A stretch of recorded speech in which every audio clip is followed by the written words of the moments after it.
तो स्टूडेंट्स, आज हम ले रहे हैं थर्ड यूनिट का लास्ट टॉपिक, जो प्राचीन भारत का सातवाहन वंश का सबसे महानतम शासक गौतमीपुत्र सातकर्णी। राजा का नाम सातकर्णी है, माता का नाम गौतमी है। माता का नाम के साथ इसका पूरा नाम गौतमीपुत्र सातकर्णी। तो इस सातवाहन वंश ने अपने परिवार में माताओं को महत्वपूर्ण स्थान दिया, इसलिए अपने नाम के आगे माता का नाम लगाते हैं, है ना। तो वैसे आगे आएगा इसका पुत्र वशिष्ठी पुत्र पुलवामी नाम है, और माता का नाम वशिष्ठी। तो गौतमी पुत्र सातकर्णी को लेते हैं सातवाहन वंश के सबसे महानतम शासक को। तो सातवाहन शासकों में गौतमी पुत्र सातकर्णी का प्रमुख स्थान है। इसने सातवाहन शासकों की खोई हुई सत्ता को पुनः स्थापित करवाया। पुराणों के अनुसार, पुराण बताता है कि गौतमी पुत्र सातकर्णी सातवाहन वंश का 23वां शासक था। यानी इससे पहले 22 राजा इस वंश में हो चुके थे, ये 23वां था। उसके पिता का नाम शिव स्वाति था और माता का नाम गौतमी बलश्री था। वे अपने कुल का महानतम यानी सातवाहन वंश का महानतम शासक था।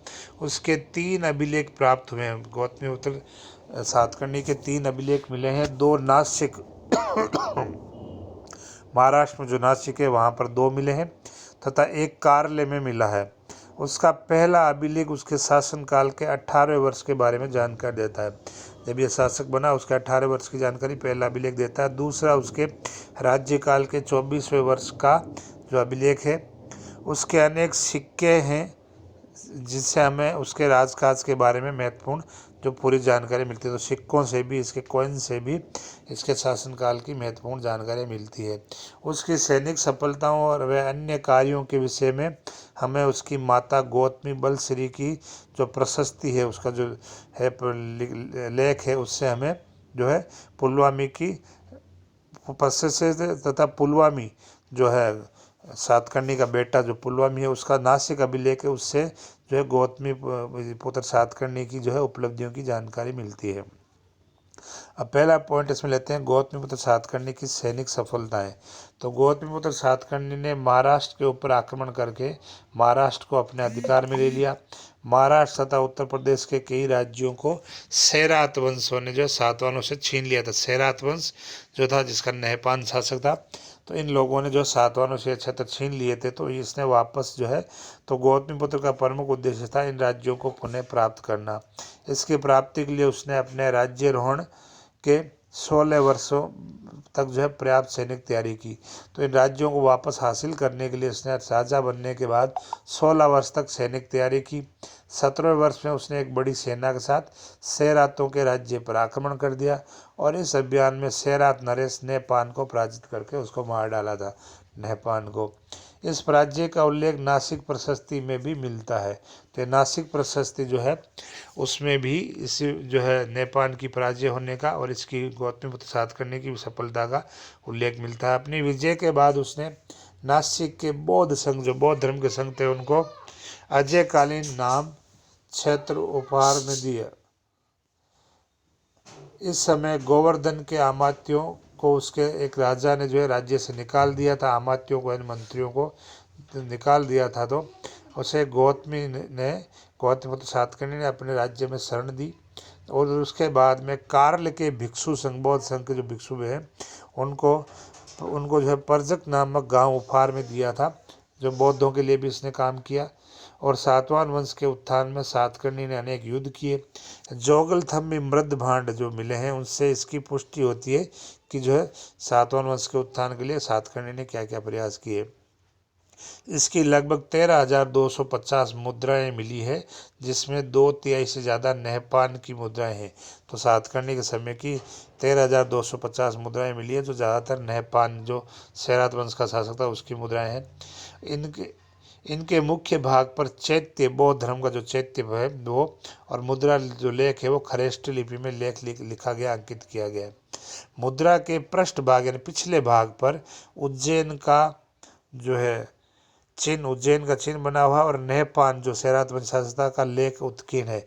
तो इससे यह प्रमाणित होता है कि सातवाहनों ने सैरात वंश का विनाश किया था। तो ये मतलब ये क्षेत्र जीत करके अपने अधीन कर लिया था, सैरात वंश को खत्म करके। आगे लेते हैं, नासिक गुफा लेख द्वारा सातकर्णी के बारे में क्या जानकारी मिलती है। तो ये परीक्षा में 2 नंबर पूछते हैं, नासिक गुफा लेख किससे संबंधित है, प्रयाग प्रशस्ति किससे संबंधित है ना, तो इनका ध्यान रखना। नासिक गुहा लेख में भी सातकर्णी की विजयों का उल्लेख है। इस लेख में उसे शक, यवन, पल्लवों का नाश करने वाला बताया गया। साथ ही इस सेरात कुल का उन्मूलन करने वाला और सातवाहनों की प्रतिष्ठा को पुनः स्थापित करने वाला कहा गया गौतमीपुत्र सातकर्णी को। उल्लेखनीय है कि इस लेख में शक, यवन, पल्लव आदि विदेशी जातियों के नामों का उल्लेख मिलता है, यानी इनका नाश किया है। ऐसा लगता है कि सातकर्णी के विरुद्ध युद्ध में इन शक, यवन, पल्लवों ने जो नेपाल का साथ दिया था।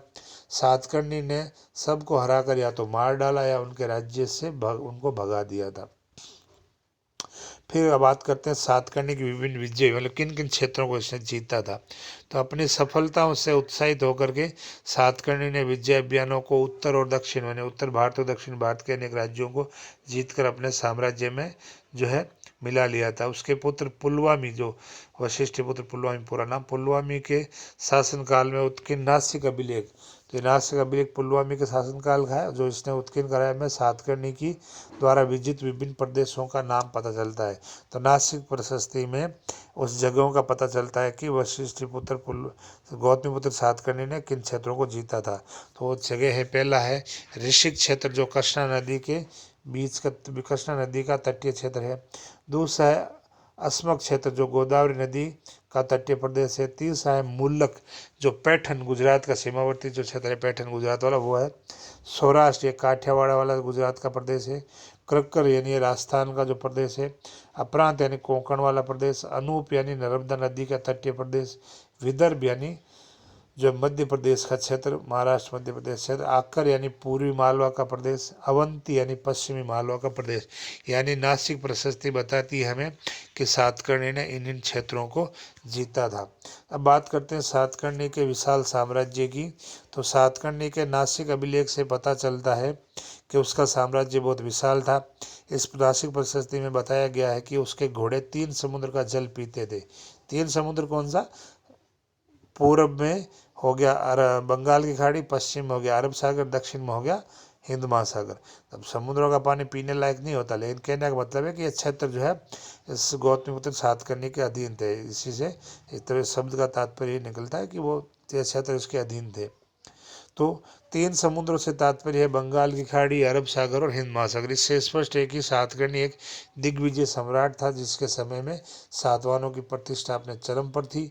गौतमीपुत्र ने नासिक जिले में वेणकंटक नामक नगर भी बसाया था। इसने जो गौतमीपुत्र सातकर्णी ने वेणकंटक नगर बसाया है नासिक जिले में। वह क्षत्रियों के घमंड को तोड़ने वाला, ये भी कई बार पूछा जाता है किस शासक को क्षत्रियों के घमंड को तोड़, क्योंकि ये जो सातवाहन वंश थे ब्राह्मणों का वंश था ना। गौतमीपुत्र सातकर्णी ब्राह्मण था, तो इसने क्षत्रियों को हराया, तो क्षत्रियों को अपनी ताकत और घमंड था, तो वो क्षत्रियों के घमंड को तोड़ने वाला की उपाधि इसने धारण की थी। तोड़ने वाला एक छत्र शासक था, जिसने राज, महाराज, स्वामी आदि उपाधियां धारण की थी। नासिक अभिलेख में उसकी प्रशंसा में बने जो है नासिक अभिलेख में उसकी प्रशंसा इन शब्दों से की गई, मतलब ये उपाधियां जो है लिखी गई है। उसकी प्रशंसा इन शब्दों में की गई है, जिससे अनेक युद्धों को उसने जीता हो, जिसकी विजय पताका अपराजित थी, जो शक्ति में राम यानी भगवान श्री राम, केशव यानी कृष्ण भगवान, अर्जुन और भीम के तुल्य था, जो जन्मजय, ययाति और राम के समान तेजस्वी था। तो ये नासिक अभिलेख में उसकी ये उपाधियाँ मिलती है। तो नेक्स्ट जो है अगला जो भाग, इसको अगले क्लास में लेंगे।